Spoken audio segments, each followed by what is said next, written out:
Il me fallait une tribune pour expliquer ça. J'en avais envie depuis longtemps. J'étais loin d'imaginer qu'on m'offrirait une tribune aussi importante et prestigieuse que cette dernière page de Valeurs Actuelles, où pendant tant d'années a brillé Denis Tillinac.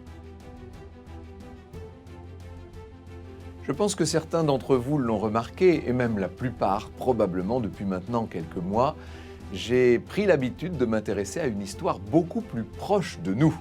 J'ai longtemps, pendant des décennies, raconté l'histoire, et avec d'ailleurs une prédilection pour l'histoire un peu ancienne. Eh bien, l'histoire, comme disait Alain Decaux, ça commence il y a 5 minutes.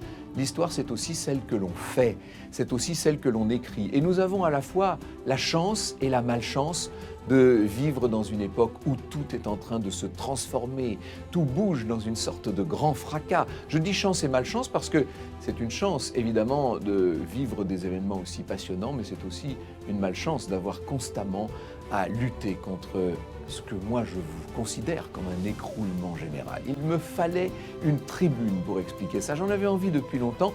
J'étais loin d'imaginer qu'on m'offrirait une tribune aussi importante et prestigieuse que cette dernière page de Valeurs Actuelles, où pendant tant d'années a brillé Denis Tillinac. Je connaissais bien Denis, je l'appréciais infiniment.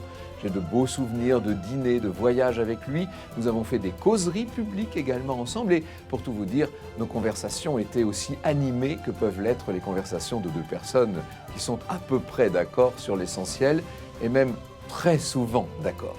Je sais que le défi qui maintenant est devant moi n'est pas mince. Il va falloir trouver quelque chose d'intéressant, si possible même de piquant, de passionnant à vous dire toutes les semaines.